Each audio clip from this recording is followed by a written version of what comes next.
again, and welcome. I have a few more people online. So happy to be here. You know, I was thinking this week about the talk, and I've been making notes and looking up quotes and things, and I'm really glad I'm not a minister because I feel like it takes so much. I'm very analytical, so I just think and ponder and sort of massage the idea of whatever the topic is and sit with it. And I couldn't imagine if I had to do this every week, you know? So my mind is kind of like a bad neighborhood. You don't want to go there alone at night. So the monthly theme for CSL is playing with paradox. And the topic for this week is getting comfortable with discomfort. And like I said, I was taking notes and looking up quotes and things all week. And then I talked to Reverend Suzette yesterday, and I'm like, I'm finalizing my talk, and I ended up throwing everything out and writing a whole different talk. So hopefully I'll remember what I wrote yesterday. So, am I the only one, or is there anybody else in here who finds themselves attached to certain beliefs or perspectives or ideas? Am I the only one? Okay, have a couple more. Yeah. So there might be some of you saying, "Oh no, I'm highly spiritual, and I'm not. I'm open to new ideas." Well, I would have been probably one of those people sitting there thinking, "No, I'm open to new ideas," And last week, I have a full-time job and a part-time job. My part-time job is at a substance abuse treatment facility, and on the weekends, we have visiting. Family members come and visit our clients. And I run visiting on Sunday. And I have my way of doing things. I don't know what they do on Saturday, but I have my way of doing things on Sunday. I've been doing it for a while, and I feel like it's a pretty good system, And one of my coworkers came in last week, and she said, "What do you think if we, just save these so that they don't have to, these like permission forms, so they don't have to sign them every week?" And let me tell you, I could feel myself go, like, don't mess with my system. And we talked about it, and I said, well, I have thought about that, and I decided I don't want to do that. I don't think it's effective. And she's like, well, we're killing trees. And I'm like, well, a little bit of paper is just the cost of doing business. And anyways, we talked about it, and in the end, I think we decided, unless they make a decision, otherwise, I think we decided to keep it the way it was. But my point in talking about that story is that feeling that I had, because I think I'm pretty open to new ideas. You make a suggestion, and I'm pretty open to exploring other ways of doing things. But whoa, the feeling that I had, the resistance that I had to something so small like that, and think about the big things in our lives. And, like, I found myself thinking, well, that's just the way we do it. That's just the way we do things here. And isn't that the enemy of, expansion and growth, just the way we do things? So that's sort of my personal experience recently with that, not really being open to exploring new ideas and thinking that my way is the right way. And I think I got that from my dad. There's the wrong way, and then there's the right way, which is my way, right? And, I've heard it said in different ways, but ultimately, God will comfort the disturbed and disturb the comfortable.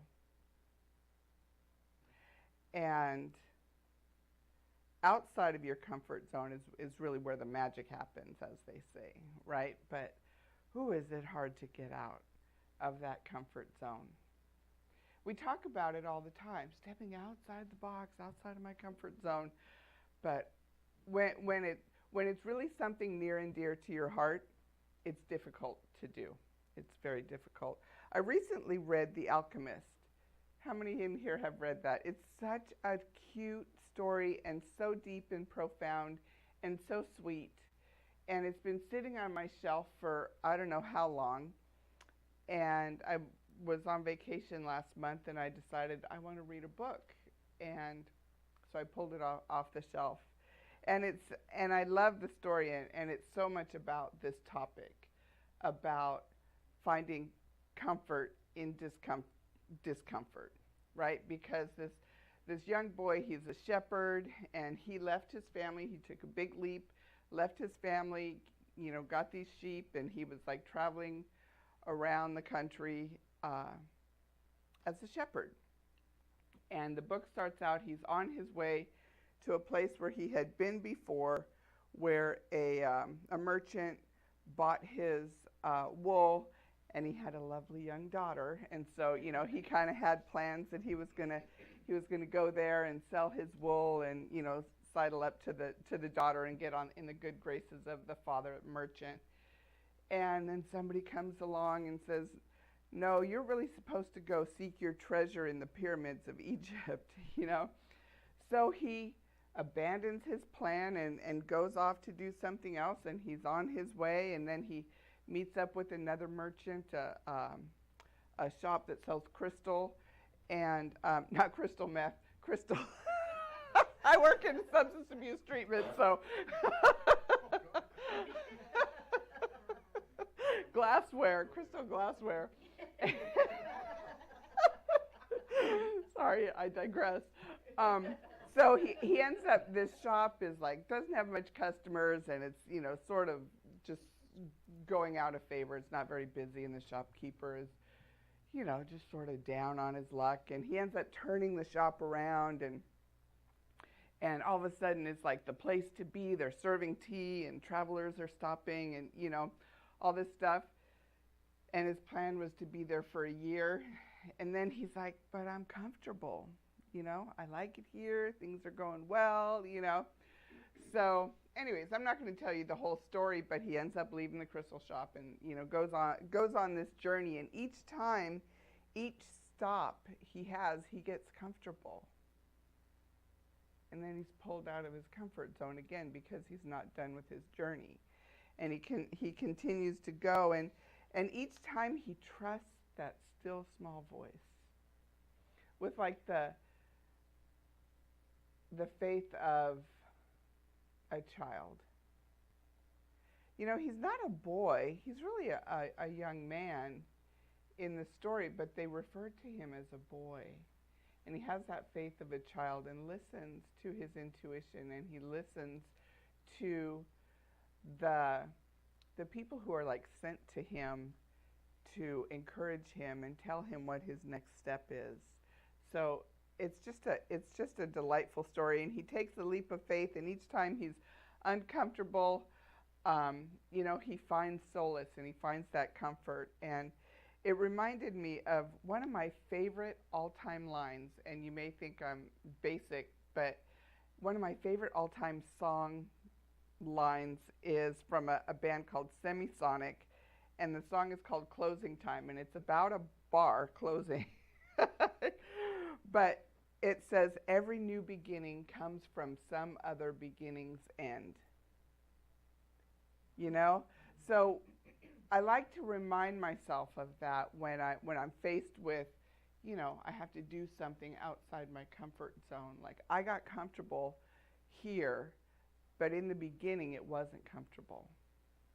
It was outside of my comfort zone at one time, and now I've become comfortable, and now it's time to move on to the next best thing. So what does it mean to get comfortable in discomfort? That's what I was sort of massaging in my mind all week. It doesn't make sense, because by its very definition, discomfort doesn't feel good. So it's almost like impossible to get comfortable in discomfort because it just doesn't line up.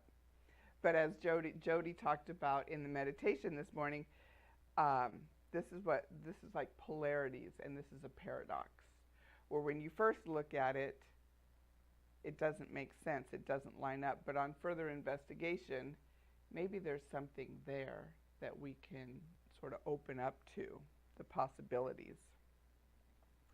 And Reverend Suzette talks about using artificial intelligence and ChatGPT to, help her with her talk. So I thought, well, I'm going to do that since I'm giving a talk. So I put in getting comfortable with discomfort. And what ChatGPT said was, getting comfortable with discomfort is a valuable skill for personal growth and resilience. So how can we look at this idea of getting comfortable with discomfort and the paradox? I had to sort of open my mind. It's not either or. It's not black or white, one or the other. Like maybe there is a way to do it. And what makes so this guy up here is Janus, and he was a Roman god, and he was the god of beginnings and endings. And he's got two heads, right? So he sees both directions, both perspectives. And there's a term, Janusian thinking, which was coined by psychiatrist Albert Rothenberg, and it consists of embracing opposite thoughts or constructions at the same time when approaching a problem. And this is big in leadership, business circles, and they say it's a sign of intelligence when you're able to do that. So I don't know what that says about me when I dig my heels in over some pieces of paper, but being able to navigate between polarities is sort of something that we could aspire to grow towards and grow into. And trying to balance opposing concepts can be very uncomfortable, but we're faced with polarities frequently in our lives. It's this way or that way. Our whole culture is sort of constructed that way. We're sort of taught to believe there's this way or that way. And, if you're on this side, you're one of us. And if you're on that side, you're one of them. And really, we talk in here about oneness, that there is no other. There's no out there, that we are all one. And all things in the manifest universe are part of that infinite body of God. I remember talking to my brother when I first started on sort of my spiritual journey, and I was telling him, everything's one, like everything's God.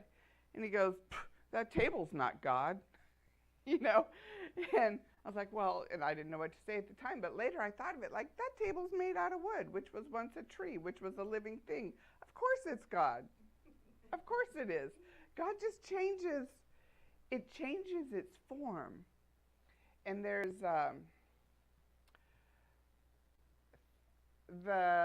what is it called? The Science of Getting Rich. This is just off the cuff by, what's his name? I can't think of his name. Anyways, he talks about the formless stuff.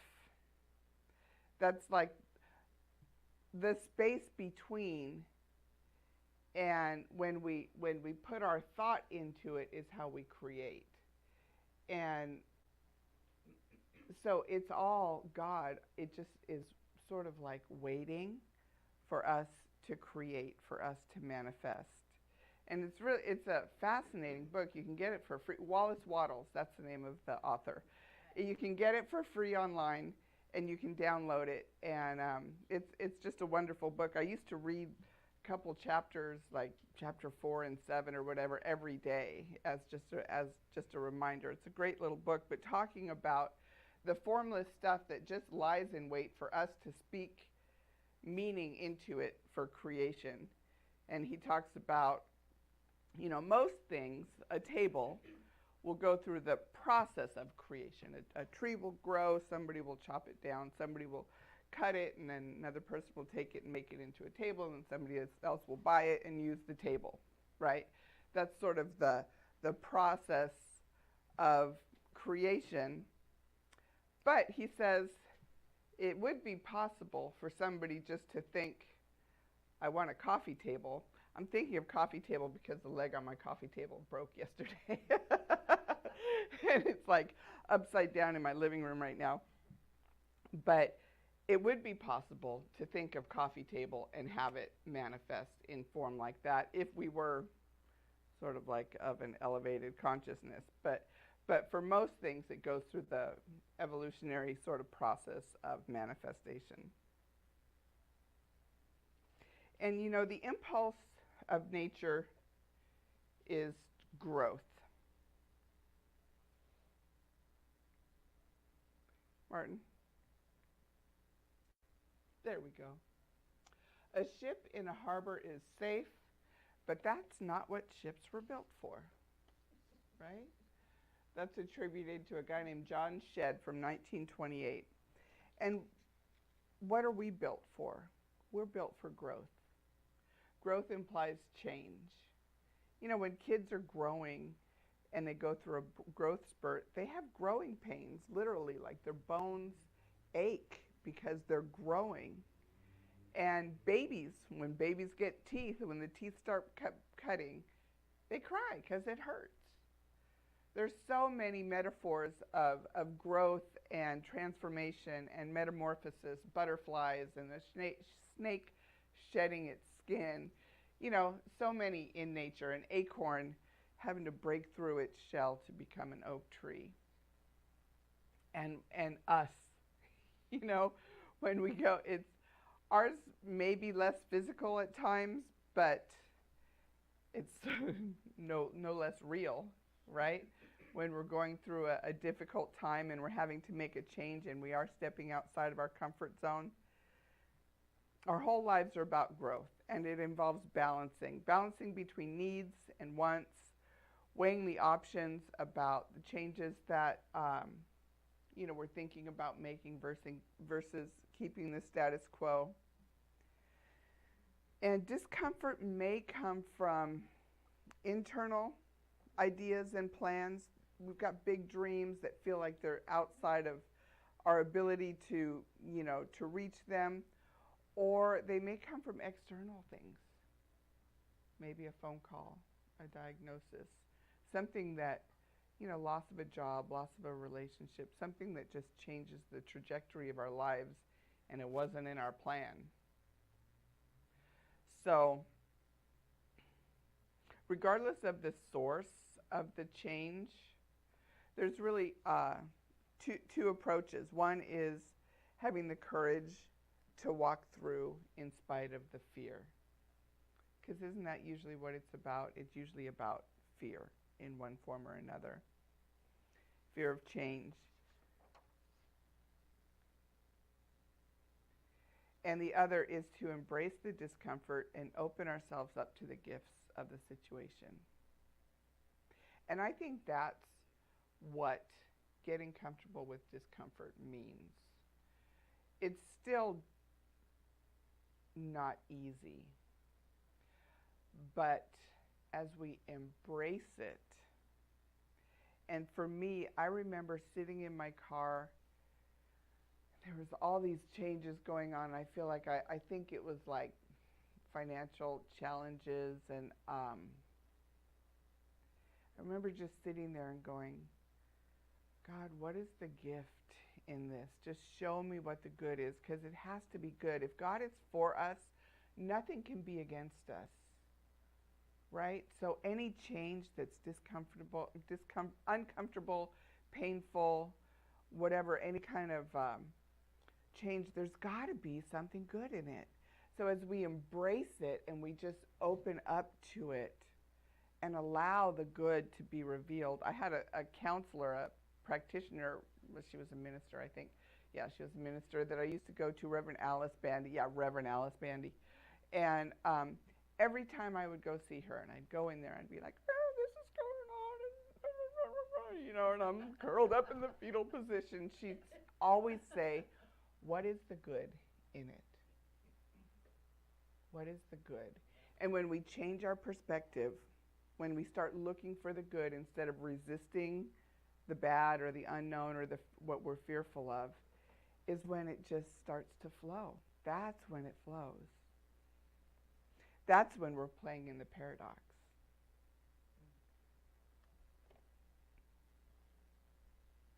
It's like exercise.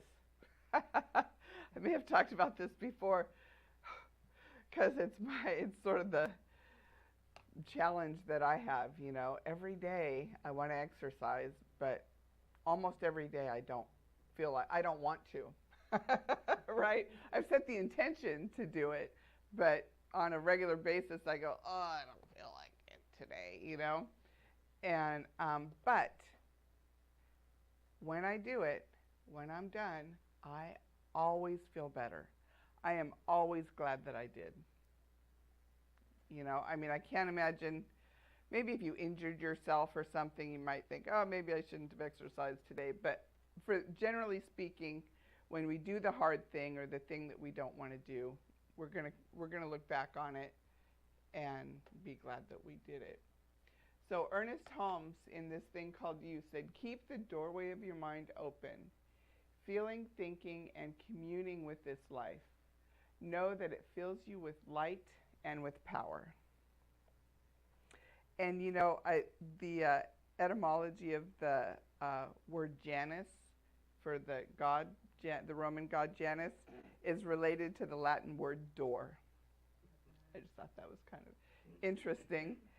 And so, you know, when we move through doors open where doors had not even appeared before, when we move in faith, when we play in that paradox and we don't resist it, things just have a way of opening and flowing. And we need to first recognize where we are attached to our beliefs, ideas, and perspectives. I didn't know in that moment at work, when I had that feeling that I was attached to my way of doing things, the right way, obviously, right? I didn't know in that moment, but as I'm writing this talk, I'm looking back going, oh, wow. Wow. Interesting. It's like in the movie, What the Bleep Do We Know? Has anybody seen that? They talk about being an observer of your own life, about like sort of stepping out of yourself and observing yourself. And I remember, so I'm in recovery, and early in recovery, I used to get all dressed up to go to 12-step meetings, right? Really dressed up, like I was going to the nightclub, right? But I was going to a 12-step meeting, and my sponsor said, she reminded me that people are there to save their lives. And going there, getting all dressed up like a, you know, I won't say what, like a what, but like I'm going to a nightclub or something, could be distracting to somebody who's there to save their life. And after she told me that, I was getting dressed to go to a meeting, and I looked at myself in the mirror, and it was like I had a moment where I stepped outside of myself, and I saw myself, and I went, oh, look at what you're doing. I mean, this was like 30 years ago, so I was young and hot, you know, so it could have made a difference. Anyways, whatever. But stepping outside of ourselves and observing and becoming aware and recognizing where we are holding on stubbornly to those old beliefs and ways of being. Remaining open to alternative perspectives. And so that we're not like navigating in the world of polarities between this pole and that pole, and we're not doubling down on our way of thinking. And rather we find a third way, like Jody talked about, the way of sort of like bringing those polarities together. And we look at things and we find vulnerability, and we hold gently to our beliefs and even our identity. as we assess what is working and what is not working in our lives. I like that idea of holding gently to our beliefs. They talk about wearing the world as a loose garment. It's a biblical reference. Wearing the world as a loose garment.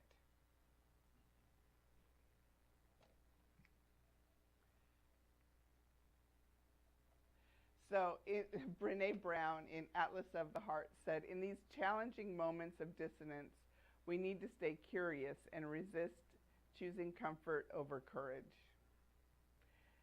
And don't we want to snuggle up with those cute little kitties? Right? That's comfort, you know? And instead, I just thought that was a nice contrast between the kittens and the tiger. Is very fierce and is the hunter.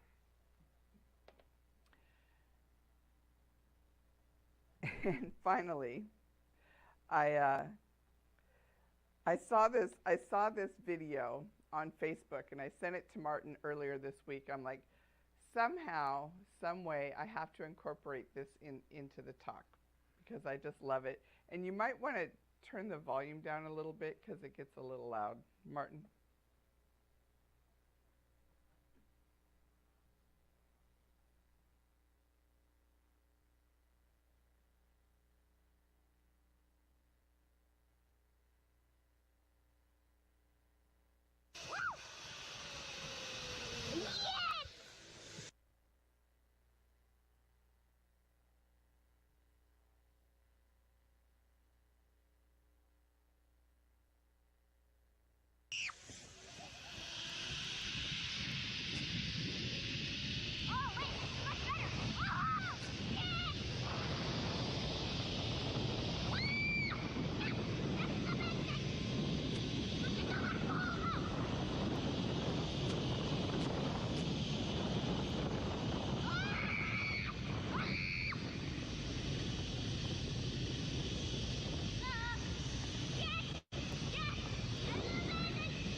I was like, woo, woo, woo. Like it. Yeah. So, yeah, I had to get that in somehow. So, the invitation for the coming week is to look at the areas in your lives where you are navigating between polarities. And how can you find better balance in these situations? Yeah. So, one more. Okay. So this is our affirmation. And I think this comes full circle back to Jody in the meditation. So we're going to say it 3 times. First in a whisper, then in a normal voice, and then we're going to affirm it. Affirmatively. We don't have to yell, but yeah, with power. Okay. I am open to possibility as I discover multiple perspectives. I am open to possibility as I discover multiple perspectives. I am open to possibility as I discover multiple perspectives. And so it is. So I just want to turn within now. Just breathing into this moment, allowing the breath of the divine to flow freely through me.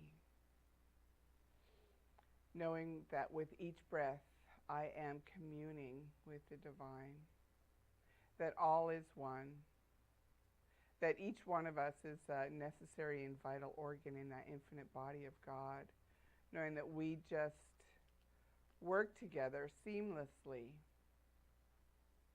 I know that all that is in the manifest universe is a part of the divine, that it lives and moves and has its being in, through, and as all things. And I know that as we come together, as we share moments of deep contemplation, moments of joy and laughter, and everything in between, that we just do so as a sacred community, that we are each lifted up on this day, that God just moves through each one of us as we create this community, and as we are just expanded a little bit today by the talk, by the music, by the camaraderie, the friendship, and spiritual community that we are. We take this with us into our lives in the week ahead, in the vineyards and quarries of our days. And just knowing that we share this light, we share this wisdom and this grace with all that we come in contact with. And so knowing that we just impact and we just make the world a better place by each of us being exactly who and what we are. For this I'm grateful. I'm grateful for this time together. And I just speak my word into the law, knowing that it is the nature of the law to receive my word and act upon it. It knows only to say yes. And so I just call it forth into being, saying, let it be done. And so it is. Amen. And now we will once again be entertained by Miss Sylvia.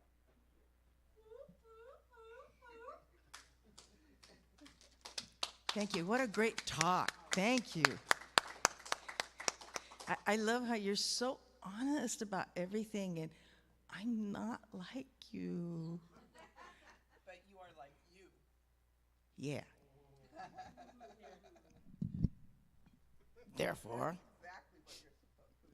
that's exactly what I'm supposed to be. Now, all of you are in my heart, day in, day out, 24/7. I often think about the wonderfulness of all who come through these doors and come into this space. And they're just being themselves. And what's the delight about it? I find something in everyone that I love because it's like me, right? Just remember, wherever you are, you are.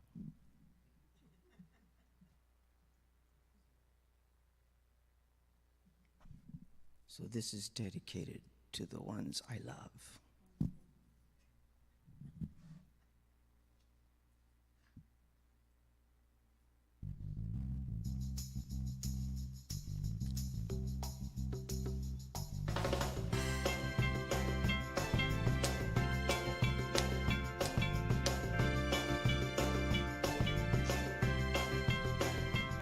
Your love lifting me higher than I've ever been lifted before. Sing it out, Mary. Keep it up, quench my desire, and I'll be at your side forevermore. You know your love is lifting me higher, higher and higher. Your love keeps on lifting me higher and higher. Listen up now. Once I was downhearted. Disappointment was my only friend. But then you came along and he soon departed. 'Cause you brought a smile to my face and you reached your hand out like a friend. Ha! You know your love is lifting me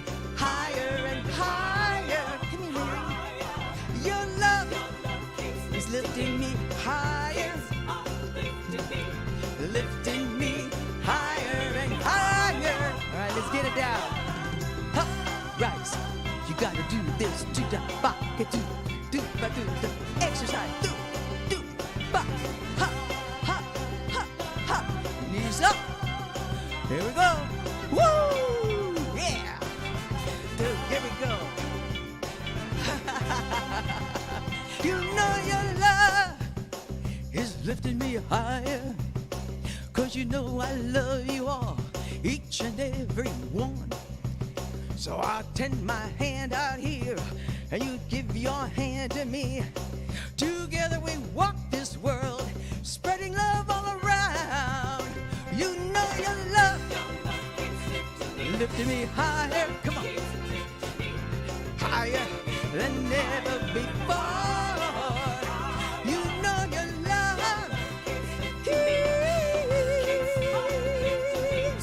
lifting me higher and higher. Oh,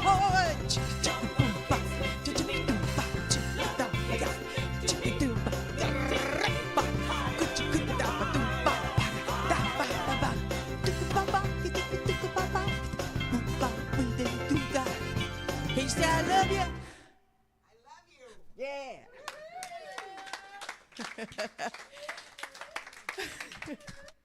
To be a backup dancer. You're really upfront about that. Thank you.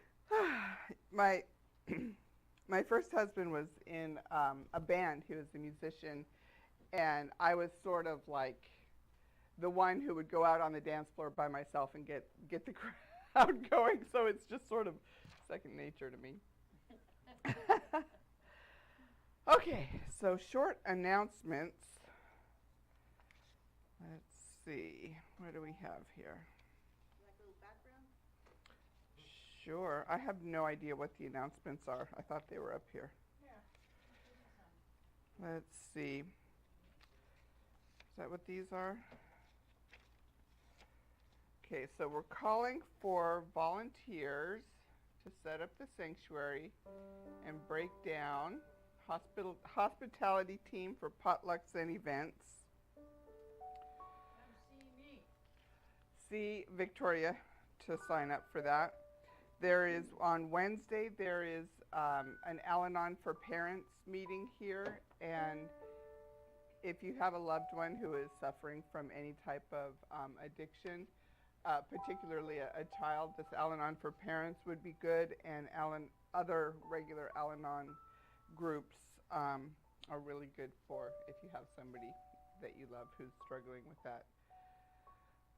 The Awakened Heart Collective, the third Thursday of each month at 6:30 p.m. Oh, it says 6:30 on here. It's 7 p.m. Ooh, I'm having a personal summer up here. October 19th, November 16th, and December 21st.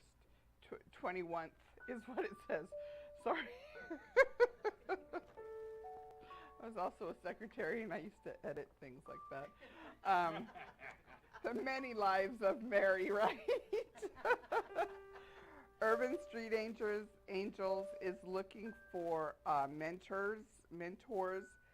Urban Street Angels, Reverend Jerry is a big shot in that organization, and they help what we call transitional aged youth, people who have aged out of the system from 18 to 25 who are homeless, and they provide housing and a lot of really good stuff for them. So, what else do we have? There's a whole bunch of stuff here. Spiritual Development Group on Tuesday nights, 7 to 9:30. Drop-ins are welcome. Suggested donation. Classes are friendly and full of love. In these classes, you and your energy will help others. So I think those are the announcements. And do you have something else? You want to say something about this? Oh. The next art class is Monday, August 23rd. Okay. October. Okay. The next art class, we need to say this on the microphone so that people online can hear it. The next art class, led by Mava, is starting October 23rd, Monday, October 23rd at 11:30 a.m. right here at Ulm. There is a sign-up sheet for it, and what? Yes, it's $10 per class. Yeah, okay, $10 per class. And for those of you online, if you're interested, just send an email, I guess, to sign up. But if they're on, but if they're online today, but they want to come in person, yeah. If you're online today and you want to come in person, send an email to Reverend Suzette, I guess, and let her know that you want to sign up for this class. Okay. All right. So we made it through announcements. Thanks. So in your in the seat back pockets, there's an envelope. In the envelope is a little index card. If you were touched by something today, or if you have something going on in your life that you would like prayer for, please put your prayer on that card and put it in the basket when it comes up. If you have a contribution, a financial contribution, you can also put that in the envelope. And financial contributions go towards keeping the lights on and providing all the technology and all the great stuff that we do here, and all the service that we do in the community. We're very active in giving back to the community as well. And the prayer requests, the practitioners and ministers, we pray for your prayer requests throughout the week. And online, I think, is it Sophia or Candace? Candace is the online practitioner, so they will have a prayer group after service as well. So if you have your prayer requests or your gifts, please put them on your heart. Sorry, that microphone right there. So I'm just knowing that infinite abundance through me blesses and multiplies these gifts. And I declare their infinite return in the lives of each giver. I know that there is no truth in lack. There is no truth in limitation. There's only abundance, and we just open up to that infinite source and supply of all good. And if there's a feeling or an idea or a belief in lack, we just need to get a bigger vessel, because it will be filled. It is filled. There is an infinite supply, and there's more where that came from. And for this, I'm just so grateful. And so it is.